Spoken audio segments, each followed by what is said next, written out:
Donc en marge de la deuxième édition donc, du Forum Changer d'air qui a lieu à la Cité des Sciences à Paris. Donc nous retrouvons Emmanuelle Duez, donc vous êtes cofondatrice de The Boson Project et de Women Up. Donc vous venez d'intervenir donc justement sur une table ronde sur les nouvelles formes de pouvoir et de nouveaux rapports de force.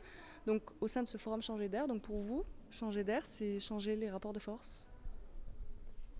Pour moi, changer d'air, je pense qu'il y a deux sujets. Il y a changer d'air ERE et il y a changer d'air AIR. Changer d'air ERE, c'est déjà fait en fait. C'est pas demain. La mutation, elle est là, elle est sous nos yeux. Quand on lit le livre de Michel Serres, La petite poussette, il parle de la troisième révolution anthropologique majeure de l'histoire de l'humanité, après l'écriture et l'imprimerie. Et donc je pense qu'on est dedans et je pense qu'il nous faudra peut-être 20, 30, 40, 50 ans pour, avec le recul, se rendre compte de la chance extraordinaire qu'on avait de vivre à cette époque pour pouvoir réinventer un certain nombre de modèles. Et changer d'air AIR, je pense que c'est très important.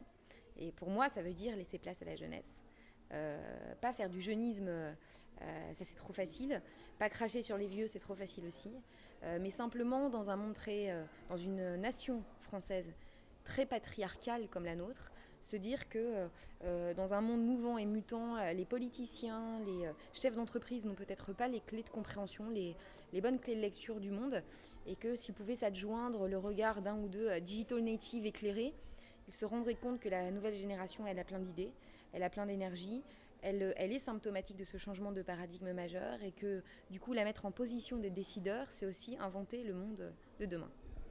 Donc du coup, vous travaillez sur la mixité en entreprise de manière entre autres bien sûr, de manière rupturiste. Donc est-ce que justement travailler avec des jeunes ou avec des femmes, c'est rupturiste et donc ça peut contribuer à ce changement d'air AIR? Est-ce que travailler avec des jeunes ou des femmes, c'est rupturiste? La réponse est non, enfin, ça devrait juste être normal. Moi, je travaille effectivement sur deux grands sujets. Le premier sujet, c'est comment est-ce qu'on sort d'une approche genrée quand on parle de la diversité homme-femme, pour se dire que finalement, femmes et jeunes, même combat, puisqu'aujourd'hui, les jeunes hommes revendiquent l'équilibre entre la vie pro et la vie perso, qui était un des combats féministes majeurs des 30 dernières années. Ça, c'est Women Up. Et puis, mon deuxième grand sujet, c'est comment est-ce qu'on hack les entreprises de l'intérieur. Comment est-ce qu'on part du constat qu'aujourd'hui, il y a des turnovers qui sont en hausse, il y a un désengagement qui est important de cette génération dans les grandes entreprises. Comment, dans une démarche de responsabilisation, on demande à ces jeunes collaborateurs à la base des boîtes de réinventer les modèles par capillarité, en bottom-up, en remontant les organisations, les structures, pour réinventer les modèles managériaux, les modèles de leadership. Donc je reviens sur votre question. Les modèles organisationnels, quelle est la forme de l'entreprise de demain, et les modèles stratégiques, quel est le rôle de l'entreprise dans la société pour ses collaborateurs et pour les citoyens.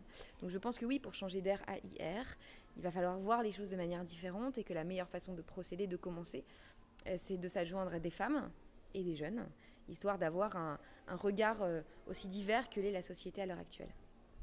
Je vous remercie. Très bon forum à vous.